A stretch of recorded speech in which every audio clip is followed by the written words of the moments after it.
नमस्कार दोस्तों, स्वागत है आपका हमारे करंट अफेयर सीरीज में। आज का हमारा पहला क्वेश्चन है, परमाणु हथियारों के प्रसार को रोकने वाली वैश्विक परमाणु अप्रसार संधि एनपीटी के पक्षकारों का 11वां समीक्षा सम्मेलन कहाँ संपन्न हुआ। देखिए, जो परमाणु हथियार है बहुत ही घातक है, तो उनके प्रसार को रोकने के लिए एक वैश्विक संधि हुई जिसका नाम है परमाणु अप्रसार संधि, और इसके पक्षकार हैं जो इसके देश हैं, उनका 11वां समीक्षा सम्मेलन अभी संपन्न हुआ है। तो हमें बताना है कि वो कहां पर संपन्न हुआ है। तो इसका सही आंसर रहेगा ऑप्शन सी, न्यूयॉर्क यूएसए। तो एनपीटी जो संधि है उनके सदस्य देशों का 11वां समीक्षा सम्मेलन संयुक्त राष्ट्र यूएन मुख्यालय न्यूयॉर्क में आयोजित हुआ। इस महत्वपूर्ण वैश्विक सम्मेलन की अध्यक्षता संयुक्त राष्ट्र में वियतनाम के स्थायी प्रतिनिधि डो हंग वियत ने की। तो 11वां समीक्षा सम्मेलन अभी हुआ है जो न्यूयॉर्क में हुआ, और इसकी अध्यक्षता किसने की? वियतनाम के स्थायी प्रतिनिधि है डो हंग वियत, उन्होंने इसकी जो है अध्यक्षता की है। यह ऐतिहासिक संधि वर्ष 1968 में हस्ताक्षरित हुई थी और 1970 से पूरी तरह दुनिया में प्रभावी हुई। भारत इस संधि का सदस्य देश नहीं है क्योंकि भारत इसे भेदभावपूर्ण मानता है जो चुनिंदा शक्तिशाली देशों के परमाणु एकाधिकार का समर्थन करती है। तो जो ये संधि है हस्ताक्षरित कब हुई? 1968 में, और 1970 में दुनिया में ये प्रभावी हो गई। भारत देश जो है इस संधि का सदस्य नहीं है क्योंकि भारत मानता है कि जो ये संधि हुई है भेदभावपूर्ण है। ये संधि भेदभावपूर्ण है क्योंकि जो शक्तिशाली देश हैं उनके जो परमाणु एकाधिकार का समर्थन ये संधि करती है। इसके अलावा जो और ऑप्शन दिए गए हैं उनको भी हम डिटेल में देखेंगे ताकि हमारी तैयारी बिल्कुल अच्छी तरह से हो सके। इसको भी हम कवर करने की कोशिश करेंगे। हम क्वेश्चन भले ही 10-20 करेंगे, लेकिन हम इसमें बहुत सारे क्वेश्चन को कवर करने की कोशिश हमारी रहती है कि एग्जाम में कोई क्वेश्चन बने तो हमारा न छूट पाए। तो ऑप्शन ए दिया गया है वियना। आपको पता है जो वियना है यह ऑस्ट्रिया की राजधानी है, और जो बहुत ज्यादा जो है परमाणु ऊर्जा से जुड़े जो वैश्विक संगठन है उनका केंद्र भी है वियना। तो वियना में कौन कौन से अपने संगठन है? पहला, अंतर्राष्ट्रीय परमाणु ऊर्जा एजेंसी IAEA का संगठन जो है उसका केंद्र यहाँ पर है, और दूसरा ओपेक। ओपेक का मुख्यालय भी कहाँ स्थित है? वियना में स्थित है। ओपेक जाना जाता है परमाणु हथियारों के शांतिपूर्ण उपयोग की निगरानी के लिए। ऑप्शन बी दिया गया है जिनेवा। जिनेवा स्विट्जरलैंड का एक शहर है, और यह भी अंतर्राष्ट्रीय संधि और वैश्विक सम्मेलन जो है उनका गढ़ माना जाता है। और यहाँ पर कौन कौन से संगठन कार्य कर रहे हैं, कौन कौन से संगठनों का मुख्यालय यहाँ पर है? पहला, WHO यानी वर्ल्ड हेल्थ ऑर्गेनाइजेशन, विश्व स्वास्थ्य संगठन, WTO वर्ल्ड ट्रेड ऑर्गेनाइजेशन, और निशस्त्रीकरण पर संयुक्त राष्ट्र सम्मेलन UNCD। जो इनके महत्वपूर्ण सत्र हैं वे यहाँ पर आयोजित होते रहते हैं। ऑप्शन डी दिया गया है नई दिल्ली। हमें पता है नई दिल्ली भारत की राजधानी है, और नई दिल्ली अपने नो फर्स्ट यूज के कारण विश्व प्रसिद्ध मंचों पर जानी जाती है। परमाणु नीति के मामले में नो फर्स्ट यूज यानी परमाणु हथियार पहले यूज नहीं करेंगे। जैसा कि दोस्तों आपको पता है भारत ने अभी तक 2 परमाणु परीक्षण किए हैं जो राजस्थान के पोखरण के अंदर किए गए हैं। पहला परमाणु परीक्षण हुआ था 1974 में, और दूसरा हुआ था 1998 में। जो 1974 में हुआ उसका नाम स्माइलिंग बुद्धा, और 1998 में जो हुआ उसका नाम ऑपरेशन शक्ति। तो भारत जो देश है हमेशा अपनी वैश्विक पूर्ण निशस्त्रीकरण का पक्षधार रहा है। अब हम देखेंगे प्रश्न नंबर 2। भारतीय सेना द्वारा हाल ही में लॉन्च किए गए क्यू फोर्स और कौटिल्य डिजिटल एप्लीकेशनों का मुख्य उद्देश्य क्या है? देखिए, भारतीय सेना है उसने अभी 2 एप्लीकेशन लॉन्च किए हैं, पहला क्यू फोर्स और दूसरा कौटिल्य। उनका उद्देश्य बताना हमें क्या उद्देश्य है। तो इसका सही आंसर रहेगा ऑप्शन बी, सैन्य रसद प्रबंधन और AI आधारित कमांड इंटेलिजेंस का सुदृढ़ीकरण। नाम से ही स्पष्ट हो रहा है कि जो सेना हमारी है, उन्होंने ऐप लॉन्च किया है, पहला क्यू फोर्स ऐप। इसका कार्य है सेना की रसद, हथियार और अन्य सामग्री है, जो उनका स्टॉक है, उनकी इन्वेंट्री है, उनका वास्तविक समय यानी रियल टाइम में ट्रैकिंग सुनिश्चित करना। और दूसरी ऐप कौटिल्य। कौटिल्य जो ऐप है वो युद्ध और सामरिक परिस्थितियां हैं उनसे जुड़े जटिल डाटा और एआई विश्लेषण करके अपने कमांडर जो है उनको ऑन फील्ड स्टिक निर्णय लेने में ये मदद करेगा। तो दोस्तों, हमारे जो अभी थल सेना के प्रमुख जनरल है वो कौन है? थल सेना के जो जनरल है वो उनका नाम है उपेंद्र द्विवेदी। और जो हमारे तीसरे चीफ ऑफ डिफेंस बने हैं, सीडीएस बने हैं, उनका नाम है एन राजा सुब्रमणी।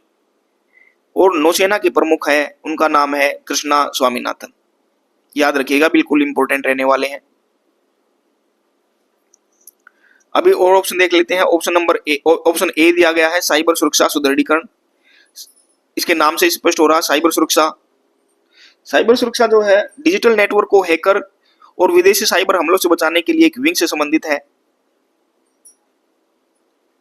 तो भारतीय जो रक्षा बल है उनके पास जो खतरे हैं, इस तरह के साइबर खतरे हैं, उनसे निपटने के लिए एक समर्पित डिफेंस साइबर एजेंसी है जिसका नाम है DCA, defence cyber agency. Defence cyber agency है इन खतरों से निपटने के लिए, जो क्या करती है, जो अपनी तीनों सेनाएं हैं उनको डिजिटल स्पेस की सुरक्षा प्रदान करती है।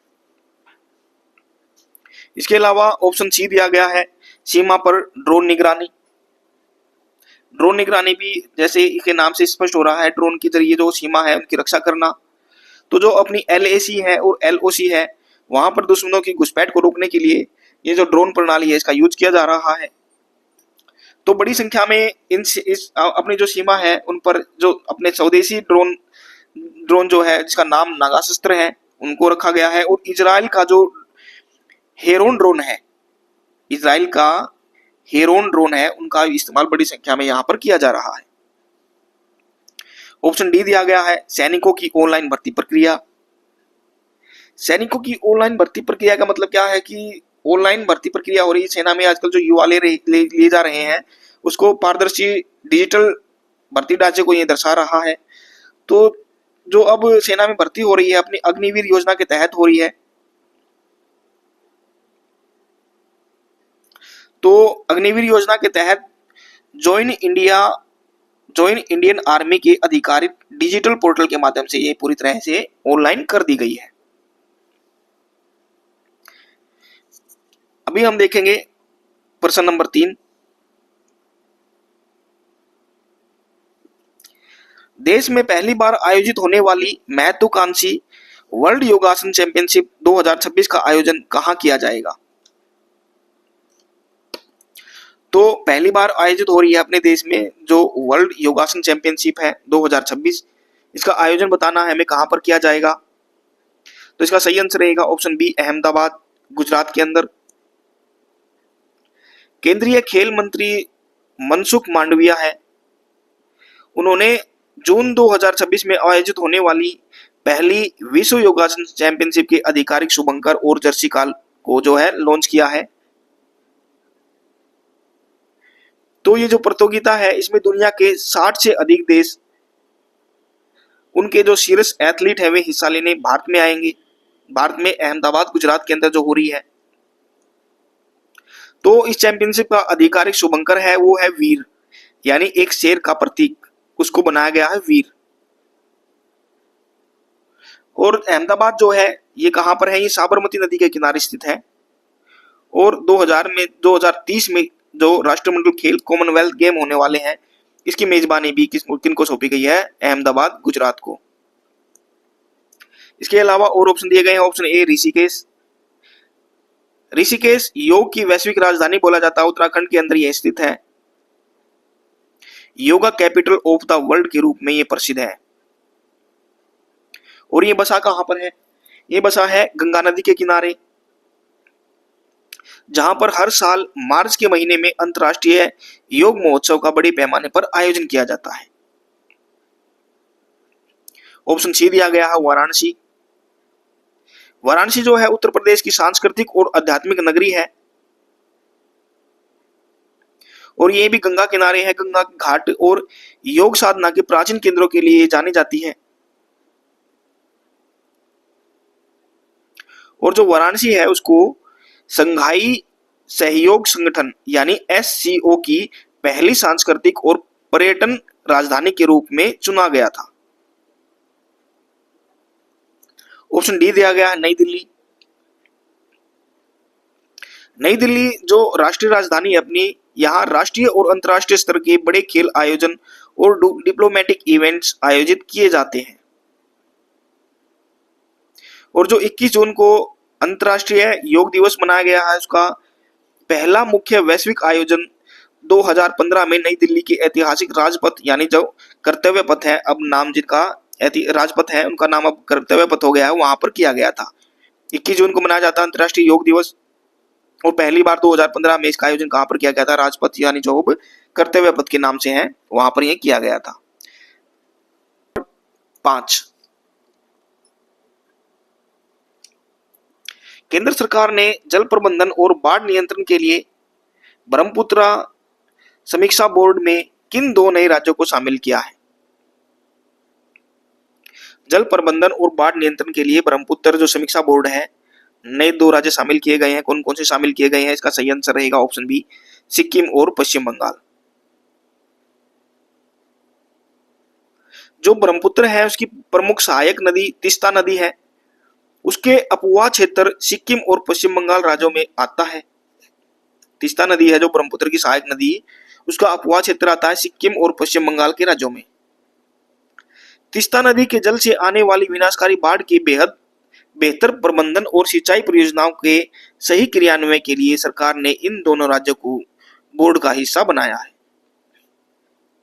तो जो मेन लक्ष्य क्या है सिक्किम और पश्चिम बंगाल का इसमें शामिल करने का? जो इसकी सहायक नदी है तीस्ता नदी, उसका जो अपवाह क्षेत्र है जहां से बहती है सिक्किम और पश्चिम बंगाल से होकर बहती है, तो ये जो बाढ़ है उसके प्रबंधन के लिए सिंचाई परियोजना में इसका क्रियान्वयन के लिए इसका हिस्सा इनको बनाया गया है। जो ब्रह्मपुत्र बोर्ड है उसका गठन भारत सरकार द्वारा कब किया गया था? 1980 में एक विशेष अधिनियम के तहत ये किया गया था। 1980 में ब्रह्मपुत्र बोर्ड का गठन।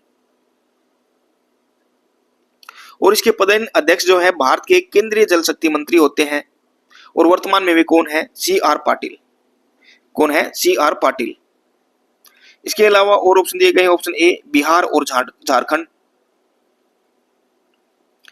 यह क्षेत्र मुख्य रूप से गंगा नदी बेसिन और उसकी सहायक नदियों जैसे कोसी, गंडक, दामोदर के जल प्रबंधन से जुड़ा है। बिहार को हर साल कोसी नदी के कारण भीषण बाढ़ का सामना करना पड़ता है। इसी वजह से इसको क्या कहा जाता है? बिहार का शोक कहा जाता है। कोसी नदी की जो बाढ़ का सामना करना पड़ता है उसके कारण इसको बिहार का शोक भी कहा जाता है, कोसी नदी को। और ये क्षेत्र ब्रह्मपुत्र नदी बेसिन के अंतर्गत नहीं आता। ऑप्शन सी दिया गया है असम और मेघालय। ये दोनों राज्य हैं जो ब्रह्मपुत्र और उसकी सहायक कपिली व बराक नदियों के मुख्य प्रवाह क्षेत्र हैं और बोर्ड के संस्थापक सदस्य रहे हैं। असम और मेघालय जो है कौन सी नदी? ब्रह्मपुत्र और उसकी सहायक कपिली व बराक नदियों का प्रवाह क्षेत्र ये है। असम का माजुली द्वीप ब्रह्मपुत्र नदी के बीच स्थित दुनिया का सबसे बड़ा नदी द्वीप है जो हर साल बाढ़ और कटाव से गंभीर रूप से प्रभावित होता है। तो माजुली द्वीप जो है वो ब्रह्मपुत्र नदी पर है। दुनिया का सबसे बड़ा नदी द्वीप, दुनिया का सबसे बड़ा नदी द्वीप जो माजुली द्वीप है कहां पर है? ब्रह्मपुत्र नदी के ऊपर।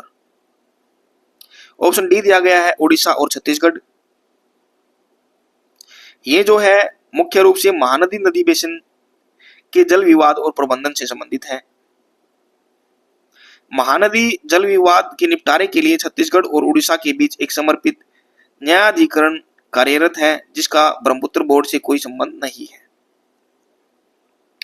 प्रश्न नंबर 6, चीन के अंतरिक्ष मिशन शेंझोउ 23 के तहत स्पेस में जाने वाली हांगकांग की पहली महिला अंतरिक्ष यात्री कौन बनी है? तो इसका सही आंसर रहेगा ऑप्शन बी, ली जियांग। चीन का अंतरिक्ष मिशन है शेंझोउ 23। इसके तहत स्पेस में जाएगी हांगकांग की पहली महिला जो है वो अंतरिक्ष यात्री, उनका नाम है ली जियोंग। चीन ने पृथ्वी की निचली कक्षा LEO में स्थित अपने घरेलू तियांगोंग अंतरिक्ष स्टेशन के लिए 3 अंतरिक्ष यात्रियों को रवाना किया। इसमें शामिल महिला वैज्ञानिक ली जियोंग ने हांगकांग के इतिहास की पहली अंतरिक्ष यात्री होने का गौरव प्राप्त किया है। 3 महिला वैज्ञानिक इन्होंने जो है रवाना किए हैं, जिनमें कौन है, हांगकांग की पहली महिला जो वैज्ञानिक है ली जियोंग नाम उनका है। अंतर्राष्ट्रीय अंतरिक्ष स्टेशन ISS पर जाने वाले नवनियुक्त भारतीय अंतरिक्ष यात्री विंग कमांडर शुभांशु शुक्ला हैं। शुभांशु शुक्ला को भारत सरकार द्वारा शांति काल के सर्वोच्च सैनिक सम्मान अशोक चक्र से नवाजा गया है। तो जो भारत के जो कमांडर शुभांशु शुक्ला हैं, अंतर्राष्ट्रीय अंतरिक्ष स्टेशन ISS पर जाने वाले जो नवनियुक्त अंतरिक्ष यात्री रहे हैं, तो भारत सरकार ने उनको अशोक चक्र से नवाजा है। इसके अलावा और ऑप्शन दिए गए, ऑप्शन ए वांग यापिंग।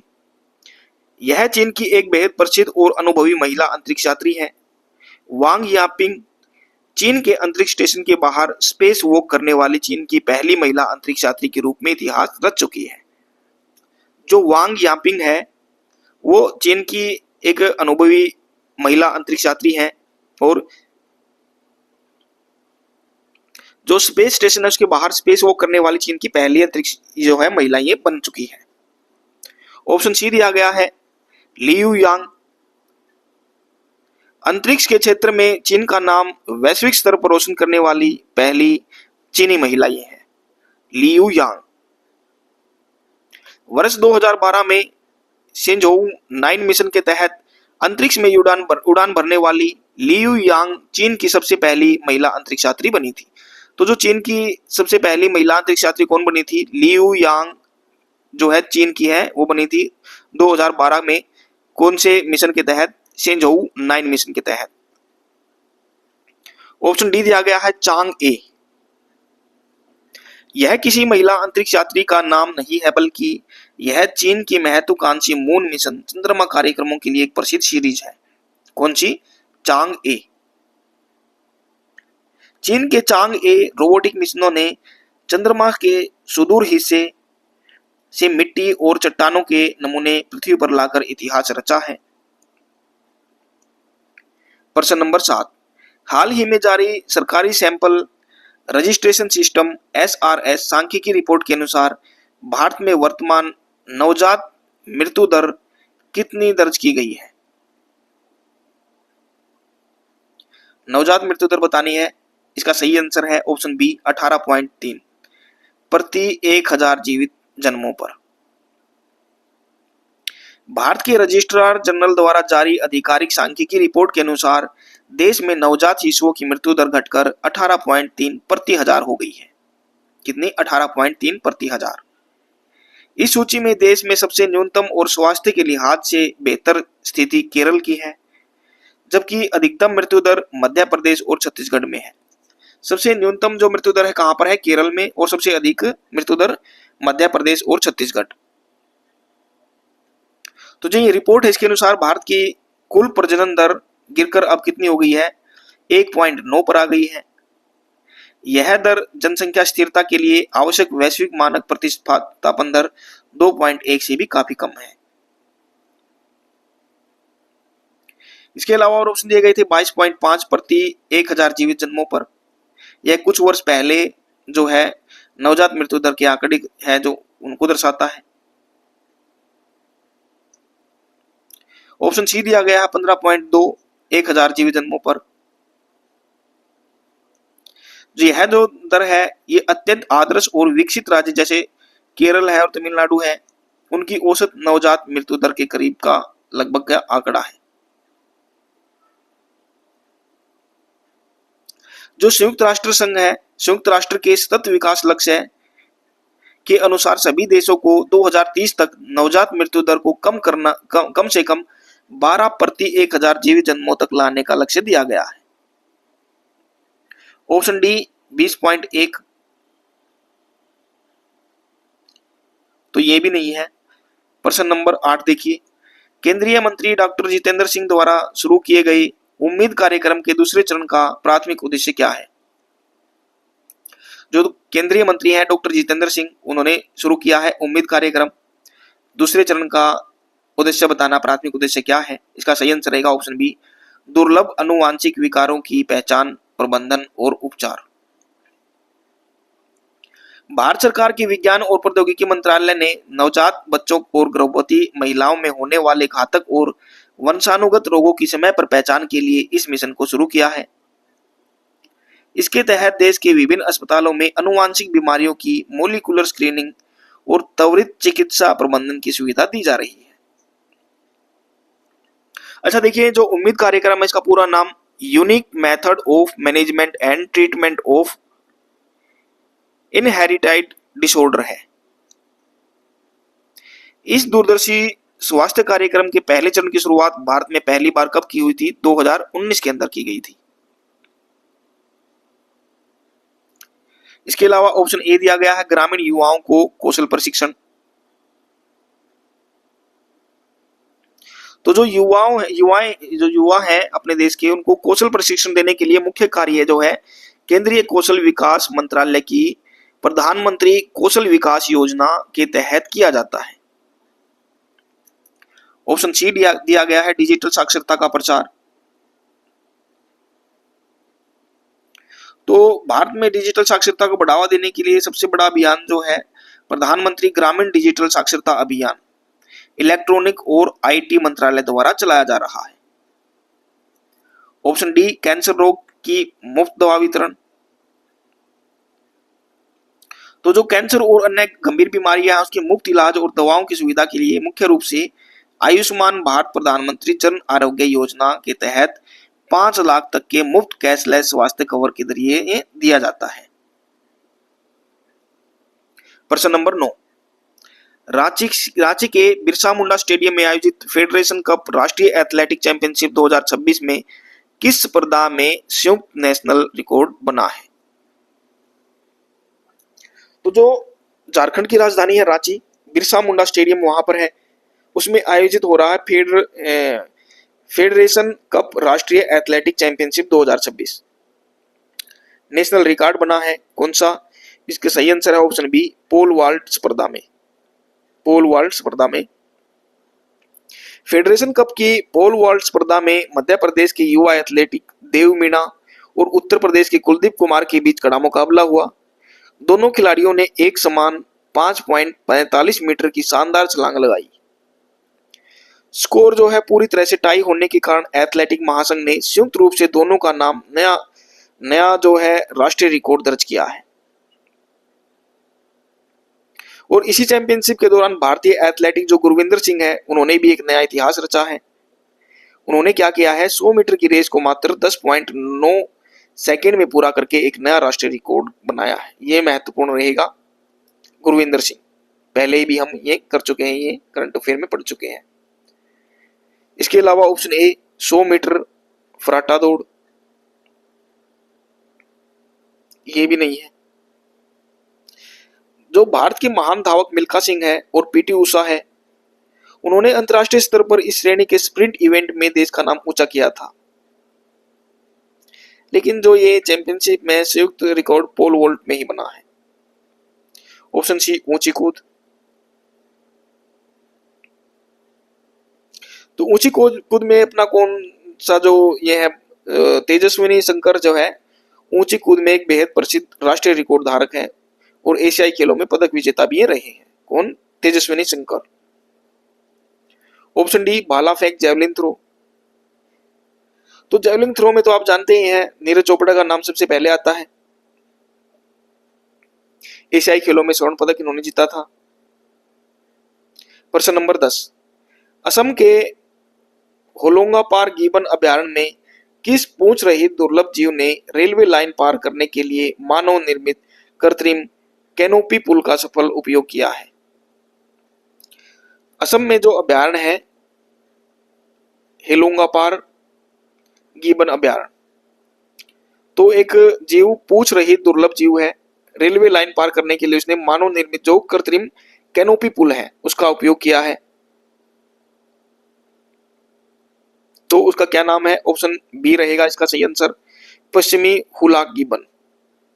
क्या नाम है? पश्चिमी हुलाक गिबन। हुलाक गिबन भारत में पाई जाने वाली बंदरों की एकमात्र पूंछ रहित प्रजाति है जो सिर्फ ऊंचे पेड़ों पर ही रहती है। बीच जंगल से गुजरने वाली रेल पटरियों के कारण उनका प्राकृतिक रास्ता कट गया था। वन विभाग द्वारा बनाए गए रस्सियों और कृत्रिम कैनोपी ब्रिज का इस जीव ने पहली बार सुरक्षित उपयोग किया, जो वन्यजीव संरक्षण के लिए इतिहास में एक अनूठी घटना है। जो हुलाक गिबन है उसकी विशेषता है कि वे कभी भी जमीन पर नहीं उतरते, जिससे पटरियों पर ट्रेन हादसों का खतरा सबसे ज्यादा रहता है। वर्तमान में जंगल में इनकी कुल बची हुई आबादी बेहद संवेदनशील स्तर पर यानी मात्र 120 से 130 के बीच रह चुकी है। पश्चिमी हुलाक गिबन। इसके अलावा ऑप्शन ए दिया गया है लोयर टेल्ड मैकाक। क्या दिया गया है? Loyal tailed macaque. ये क्या है? यह शेर जो है ये उस जैसी लंबी पूंछ और चेहरे के चारों ओर घने बाल वाला एक बेहद दुर्लभ बंदर है। शेर की पूंछ की तरह इसकी पूंछ है, चेहरे पर के चारों ओर लंबे घने बाल है, एक बहुत ही दुर्लभ ये बंदर है। यह जीव पूर्वोत्तर भारत में नहीं बल्कि भारत के पश्चिमी घाट के सदाबहार वनों, मुख्य रूप से केरल के मूक घाटी या साइलेंट वैली नेशनल पार्क में पाया जाता है। ऑप्शन सी दिया गया है गोल्डन लंगूर। सुनहरे रंग के बालों वाला एक अत्यंत खूबसूरत और संकटग्रस्त लंगूर जो पेड़ों की ऊपरी शाखाओं पर रहता है। गोल्डन लंगूर मुख्य रूप से असम, भूटान के सीमावर्ती जंगल जैसे मानस राष्ट्रीय उद्यान में पाया जाता है, लेकिन कृत्रिम पुल का यह विशिष्ट प्रयोग हुलाक गिबन के लिए किया गया था। ऑप्शन डी नीलगिरी लंगूर। गहरे काले शरीर और सुनहरे भूरे सिर वाला लंगूर जो दक्षिण भारत के पर्वतीय क्षेत्रों की विशेषता है। यह प्रजाति पूरी तरह से दक्षिण भारत की नीलगिरी पहाड़ी, तमिलनाडु, केरल, कर्नाटक के ट्राई जंक्शन के पारिस्थितिक तंत्र में पाई जाती है। तो दोस्तों ये थे आज के हमारे टॉप 10 क्वेश्चन। आशा करते हैं वीडियो आपको पसंद आई होगी। वीडियो पसंद आए तो लाइक कीजिए, शेयर कीजिए, चैनल को सब्सक्राइब कीजिए। मिलते हैं ऐसी नेक्स्ट वीडियो में। धन्यवाद।